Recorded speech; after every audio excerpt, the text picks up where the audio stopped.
Hey everyone, this is Curb and I bring you another deck profile. Today we're doing another deck profile on Chronojet, specifically the order build that we have been seeing in a couple of the videos.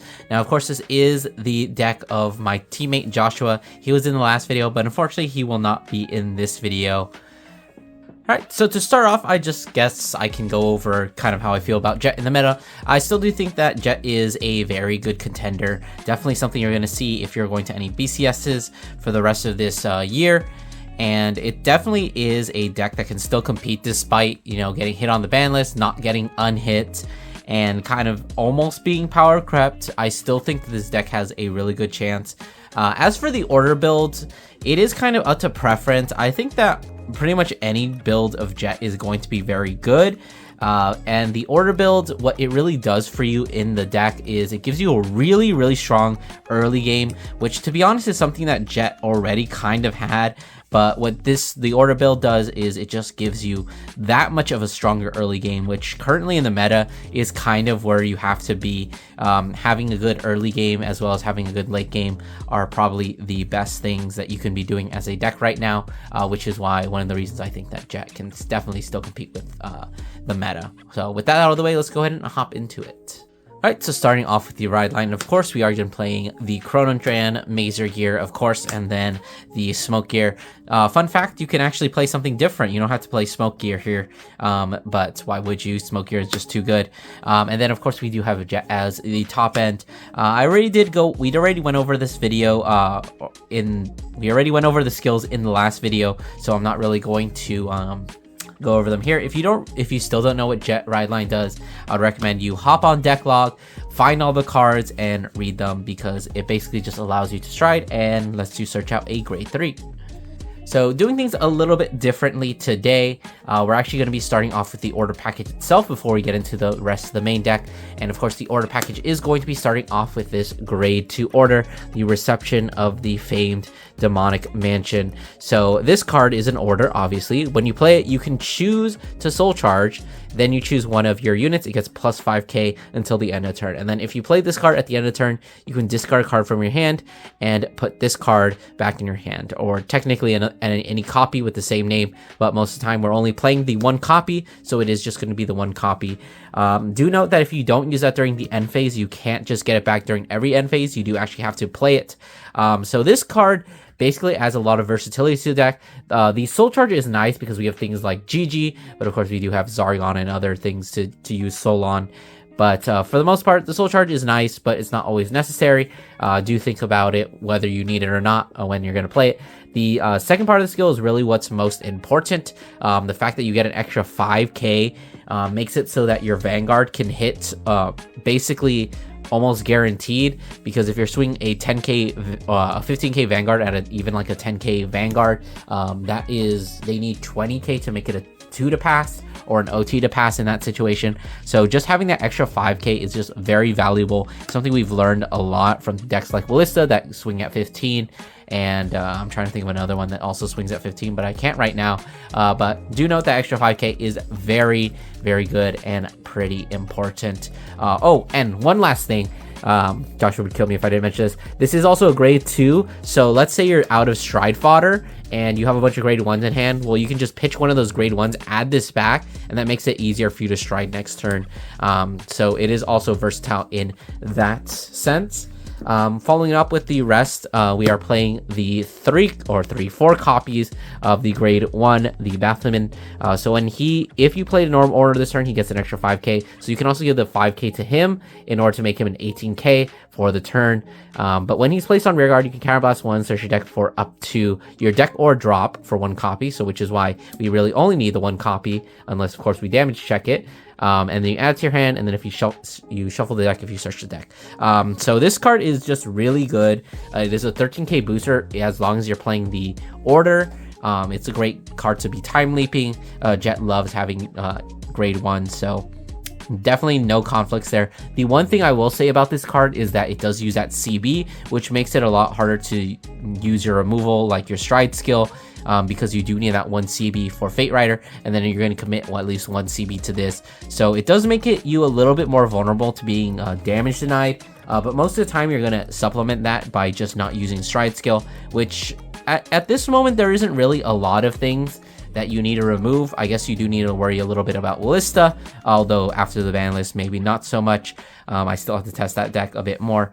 But for the most part, contributing your CB to this and not so much to the Stride skill, that's what you give, because why would you give up Fate Rider? Fate Rider is just too good.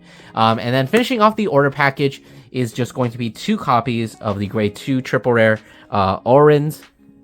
So when she is placed on rearguard, other than by a unit card's ability, so if she's normal called from your hand, basically, if you played a normal aura this turn, you Soul Blast 1, look at the top 5 cards of your deck, choose and reveal up to 1 card with grade less than or equal to your Vanguard from among it, call it to the rearguard column if it is a unit card, and then if it's a normal order, you add it to your hand, and then you shuffle your deck.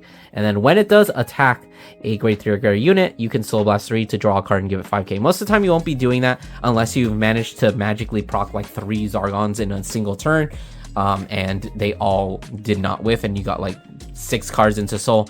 But most of the time, we're just using her for that first skill. You do have to do proper sequencing. You have to play the order first, which lets you Soul Charge, and then you can just Soul Blast the card you just Soul Charged in order to use her skill. And the interesting thing about her is that she does count as being called by a card ability, so that if you get a GG off the top, you can actually proc the GG and give it 5k. Which is definitely kind of nice, interesting, and very funny interaction. But do note that is 3 soul. You get 1 from this, and unless you have Zargon to refill the soul, you might be finding yourself a little short on soul. But that's going to make up the order package. If all you cared about was the order package, then I guess you can click off the video now. But if you want to see what we cut for that order package, stay tuned. Alright, so continuing on with the grade 3s, we are playing the 4 copies of Balif as our only grade 3 target, or as our grade 3 normal unit, I should say, because if you remember in the last one, the Jetless deck profile, same things apply. You always just want to be discarding Balif for Stride fodder. You do have a lot of other things that you can discard, like grade 2s, the order, as well as another grade 2 that we're going to be getting to. And just not playing the Jet means that you do kind of want to maximize on this, because if you're not playing Jet, you're not playing Steam Breath, and if you're not playing Steam Breath, you're losing out on some Stride fodder.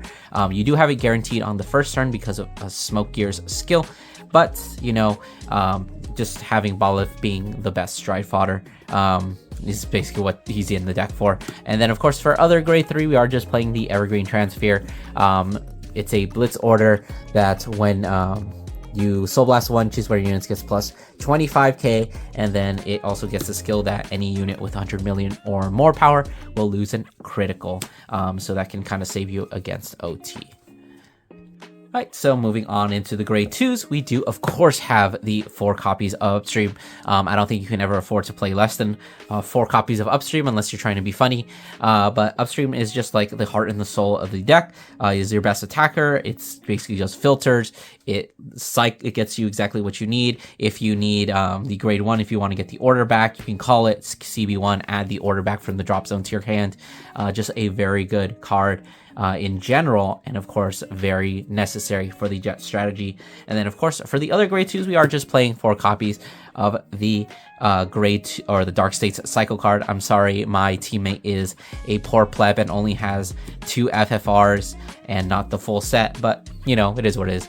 Do note that Stride Step is a part of the ride phase, so if you do discard her for your stride cost, you do actually get to proc her skill, Soul Blast a card, and draw a card.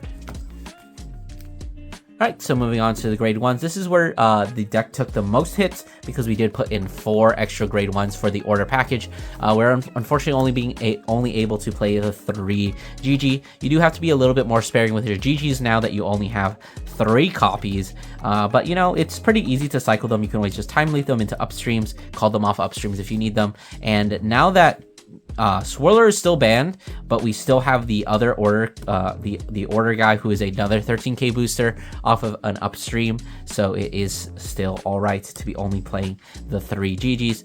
And then of course with the GGs cut back down, we do only have 2 copies of Zargon. Unfortunately, this is like the best early game card. You want to see this very early on in the game.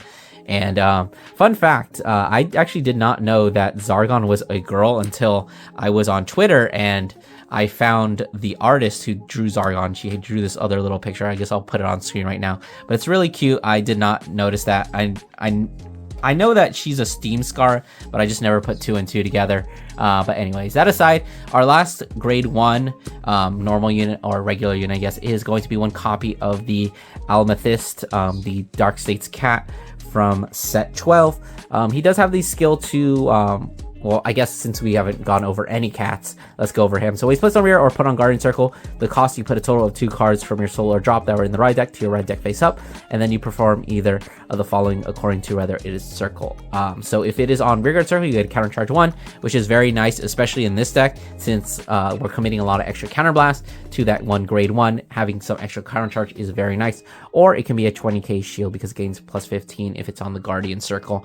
Unfortunately, with this deck, you can only do it once, because you are staying on the same grade 3, and we're obviously not playing any more Chronojets. No way to Soul Blast them out. But, you know, that's why we're only playing 1 copy, because we can only proc it once. But that's going to do it for our grade 1s. And then just getting the typical stuff out of the way, playing the 4 copies of PG, basically. One of them still being Elementaria, because Jet is still around. There's another deck with triple drive. I guess Bastion technically sometimes has triple drive, not all the time, only if they decide to play the grade 4 and ride into it. There's another deck with triple drive that I'm kind of forgetting. Bruce, I guess, but I'm not really going to count that. And then just getting into the trigger lineup, very typical. We do have the 4 and 8 crit. Pretty self-explanatory. Almost every deck in standard is going for 8 crit. For our 3 of, we are going for the draw triggers, just because I guess we need more draw in the deck. You technically don't plus a whole ton outside of like your triple drive, so having draws is nice. You could probably play fronts, but right now we're just playing draws. We do have the 3 heals, the 4 heals, so pretty standard lineup. And then for our OT, we are opting to play the blue OT, which is the superior OT. I think we said it in the last one, but blue OT is just better because it allows, if you check this, most of the time they're going to be PGing your Vanguard. So if you check Dark States OT, it doesn't matter because you just basically lose out on a crit. Whereas if you check this, you give 100 million, you got to add something back, and you got to put that crit somewhere else, so that if they don't have that second PG, you do actually get to deal the 2 damage, which can be the difference between winning a game and just like losing a game. So that's about it. G-Zone is what you'd expect. You're just maxing out on everything. 4 next stage, 4 Fate Rider. You can't go into next stage in the deck, but it's just there as flip fodder. So yeah. Alright, that's going to do it for the deck profile. I hope you guys enjoyed. I'm not going to be doing a test hand because for 1, we've already done a test hand with Jet, and for 2, this is not my deck. So I hope you guys enjoyed. Don't forget to do all those YouTube things, like, comment, subscribe, and I'll see you guys in the next one.